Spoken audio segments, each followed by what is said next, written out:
Most tax pros leave a message. It's Jane. I'm moving on to a TurboTax expert who beat your price. Adam Devine, tell him how I feel. Hey, tax pro, she's been thinking twice. Best believe TurboTax will beat your price. This is a tax break. Switch to a TurboTax Live expert and we'll beat what you paid your pro last tax season. Make the switch at TurboTax.com/beatyourprice. TurboTax full service only. Sign up by 12/20/2024 and file by 4/1/2025. Full details at TurboTax.com/beatyourprice. ABC Wednesday. Y'all complain all day. We want books. We want paper towels in the classroom. Bet you want raises too. I'm still waiting on the paper towels. Abbott Elementary returns with the new season. We asked the district for more after-school programs. They gave us $50 for class pets instead. Critics cheer. Abbott Elementary continues to be one of the funniest and most beloved shows on TV. What y'all doing out there? Taking bribes. Proud of y'all. Abbott Elementary. Season premiere Wednesday, 9:30, 8:30 Central on ABC and stream on Hulu. If you are interested in listening to every single episode of this podcast ad-free with no interruptions, then you could subscribe to 3D Printing Basics through Patreon, Spotify, or Apple Music. Every single link will be in the show notes below. Thank you for supporting, and if you're not, no worries, just enjoy this episode. Hello, and welcome to 3D Printing Basics. This is episode number 33, and this episode is going to be all about nozzles. We are going to compare different nozzle sizes. We're going to talk about the pros and cons of different nozzle materials, and we're going to be talking about a relatively new technology called CHT nozzles. But before we get into it, I would just like to mention that if you are interested in hearing any of my episodes ad-free, then feel free to subscribe to this podcast. It would help support me as a creator, and in return, you would get all of my episodes completely ad-free. So if you're interested in that, I will have a link below. And if not, no worries. Let's get right into this episode. All right, so let's talk about nozzles. The most generic nozzle of all time, it comes almost standardized in just about every 3D printer on the market, is the 0.4 millimeter brass nozzle. And so let's talk about what that means. The 0.4 in the 0.4 brass nozzle is the diameter of the opening at the end of the nozzle where the 3D printing filament comes out. And 0.4 millimeters is the standard size on almost every single 3D printer that has ever been made. I couldn't tell you why that's the case. I don't know why that's the standard size, but it just kind of is. Every single printer that I've ever gotten in my life has had a 0.4 millimeter nozzle. And let's break that down. So first thing I want to do is compare sizes of nozzles, because what the question I'm trying to answer is the 0.4 millimeter brass nozzle the best nozzle out there, or is there something better? And the answer to that, it really depends on your use cases. So to start, let's compare nozzle sizes. So the three most common nozzle sizes, obviously 0.4 is the most common, but you're going to have a 0.2 and a 0.6 millimeter nozzle. And there is been quite a push lately for 0.6 millimeter nozzles to become the new standard that comes with 3D printers. But before I get ahead of myself, I would like to compare the sizes and the pros and cons for each one. So 0.2 millimeter nozzles, these are going to be really, really good if you are looking to print some really fine details, such as very small letters, if you're maybe printing some jewelry, just anything that has really small and really thin lines. A 0.2 millimeter is going to be really, really good at this because the size of the filament that it's extruding out is very, very small. And so it's going to be able to print out these details a lot better and a lot clearer than a 0.4 millimeter nozzle would. The con to this size nozzle is the print time. Everything that you print with a 0.2 millimeter nozzle is going to be drastically longer than a 0.4 millimeter nozzle and a 0.6 millimeter nozzle. Obviously, the handoff that you get is you get fantastic print quality as compared to a 0.4, a 0.6 millimeter nozzle. But the things that you also risk are a clogged nozzle. Since the diameter of the end of the nozzle is so small, you're definitely going to risk clogging the nozzle. But another thing that comes with it is extremely easy to remove supports. So if you are printing something that's very small and detailed and you need supports printed with it. 0.2 millimeter nozzles have really easy to remove supports, because if you think about what supports are, all it is basically a single printed line that is deliberately under extruded so that it makes it easier to remove. And the smaller the diameter of the 3D printing filament that's coming out of the nozzle, then the easier it would be to remove. And obviously the cons, like I said, the significantly longer print times and the risk of the nozzle getting clogged. All right, now let's move on to the 0.4 millimeter nozzle, the most common. I don't think I need to spend a lot of time here because I'm 99% sure that everybody who owns a 3D printer has had experience with a 0.4 millimeter nozzle. It's pretty much right in the sweet spot. You still get really good print quality with the 0.4 millimeter nozzle, and you also get pretty solid print times. Obviously, in the world of 3D printing, things are going to not go super, super fast. They're going to take a while. 3D printing is not a fast endeavor by any means, but 0.4 millimeter nozzles are just about right in the middle of where you want to be. And they're really nice. They print really good quality. Not the smallest of letters, but they still print letters really, really well. They print details really, really well. And they have a pretty low risk of getting a clogged nozzle, although I'm sure we've all dealt with a clogged nozzle here or there. And overall, it's the standard. There's not much more I could say about it. A 0.4 millimeter nozzle is the standard because it is pretty much the perfect combination of print time and print quality. And so with that being said, let's move on to what is making a push to be the new standard, the 0.6 millimeter nozzle. And so the reason that the 0.6 millimeter nozzle is gaining a lot of attention and getting a lot of push to become the new standard is because in a lot of tests that people are performing, people on the internet, YouTubers, even these testers at the 3D printing companies are noticing is that 0.6 millimeter nozzles print way faster. And sometimes, some cases, they print up to twice as fast as 0.4 millimeter nozzles with not that much drop of print quality, and sometimes not at all, depending on what you're printing. Obviously, if you're printing something like a box or anything rectangular, there's going to be no loss of quality because there's no really detail. It's just going around and around.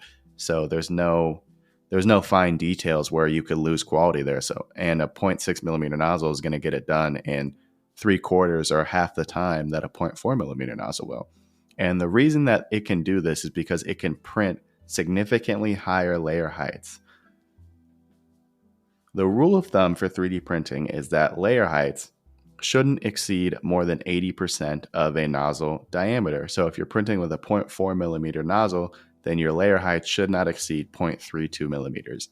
Obviously, if you're printing with a 0.6 millimeter nozzle, you can print significantly higher layer heights, and that means less layers overall for the printer to have to print, which means that it gets done in a faster time. Another reason that it gets faster is because the 0.6 millimeter nozzle extrudes more filament overall, which creates thicker lines, and so it takes less lines or less times going around the object to create the same thickness of a wall as a 0.4 millimeter, who would need to go around more times to create the same thickness of a wall. And that, all those things combined, just saves print time drastically and cuts down on it a lot, with not as much of a loss in detail as you would expect. Yes, 0.6 millimeter nozzles, can't exactly do letters. They can do big letters. Obviously, the small letters and the small details they're going to have a tough time with. But if you're not somebody who's printing something for the super fine details and you just are cranking stuff out and you need stuff to go super fast, a 0.6 millimeter nozzle might just be the way to go.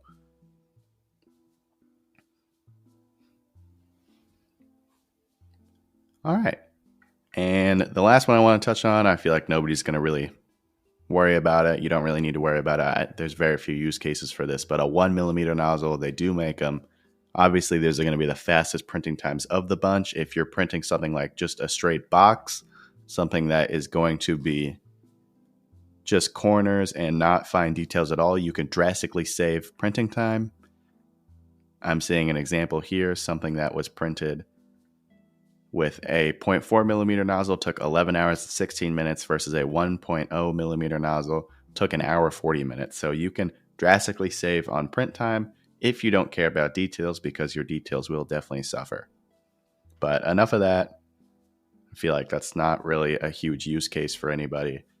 So with that being said, I would like to move on to the different nozzle materials.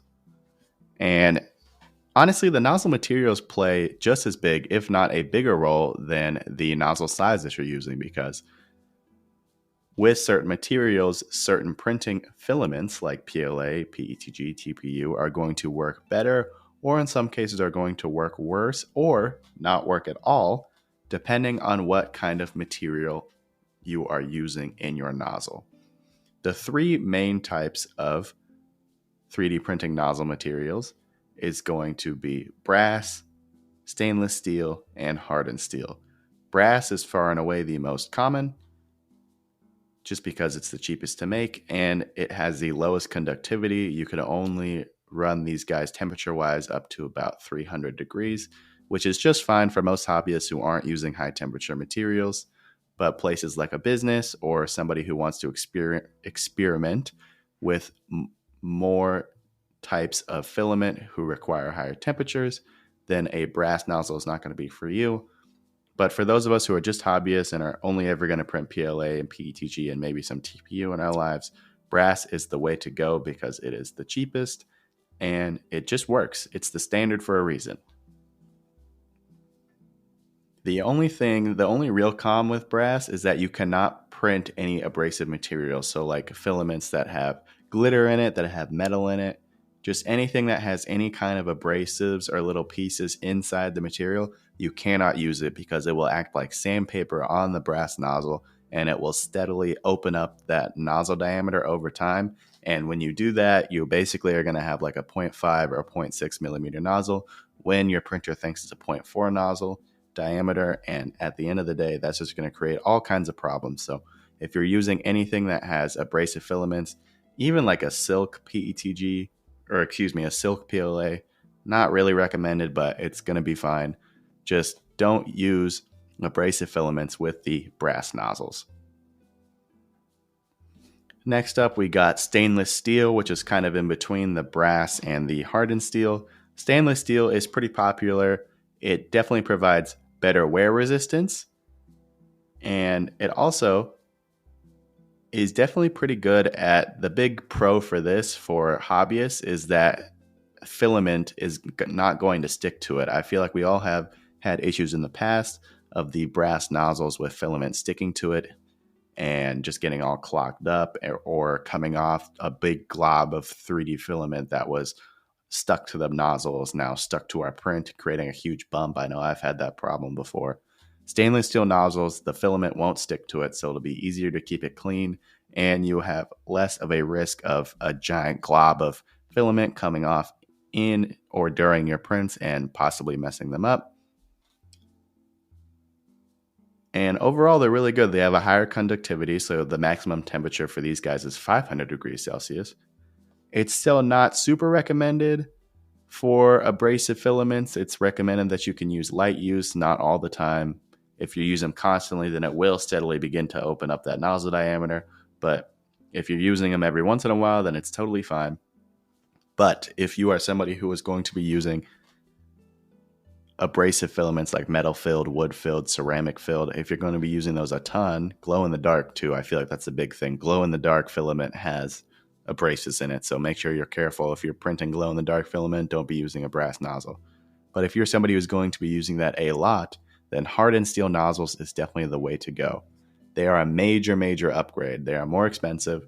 Their maximum temperature is generally the same, but they can be used with any kind of material that you can find on the market. Some claim that if you're just using PLA or PETG with a stainless steel nozzle, it's not going to be as good because it's just such a hard nozzle. It might be a little bit harder to squeeze that stuff out of there.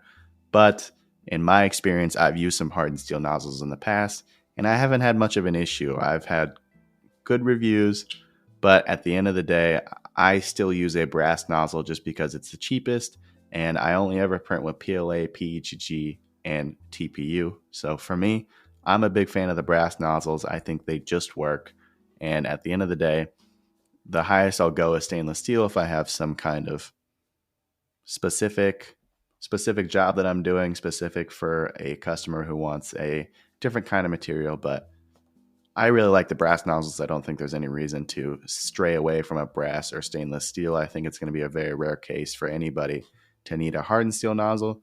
But just so you know, they are definitely out there if you need them. And the last thing that I want to touch on before ending this episode is a different kind of technology being used in nozzles called a CHT nozzle. So 99% of nozzles are just a singular hole that's drilled down into the nozzle, and that's where the filament is fed in and melted. But CHT nozzles, created by a company called Bondtech, are trying to kind of revolutionize that they have a different system where they have 3 different holes, not quite intersecting, drilled into the filament, drilled into the nozzle. And basically what this does is split the filament into 3 parts when it's getting fed down into the nozzle. And the idea behind this is when you have a singular hole in a nozzle and your filament goes in there, it's getting melted from the outside to the core of the filament. And that could create some problems if it doesn't get melted all the way.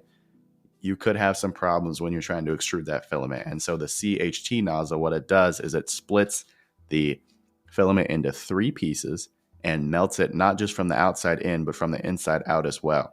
And this ensures better flow rates, supposedly, better flow rates and better melting statistics. Everything's going to get melted, and you're not going to have any problems, because if you have problems with filament not being melted all the way, you're just asking for a clog, and clogged nozzles are no fun and just tons and tons of problems.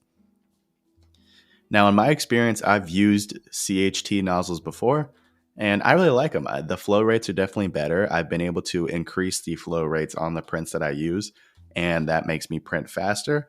The only thing that, in my personal experience, they are not good for is definitely TPU. Don't use CHT nozzles when it comes to TPU. I don't really know why or what the issue is, but when I used TPU with CHT nozzles, it just did not work. It was really terrible quality, and it didn't work at all.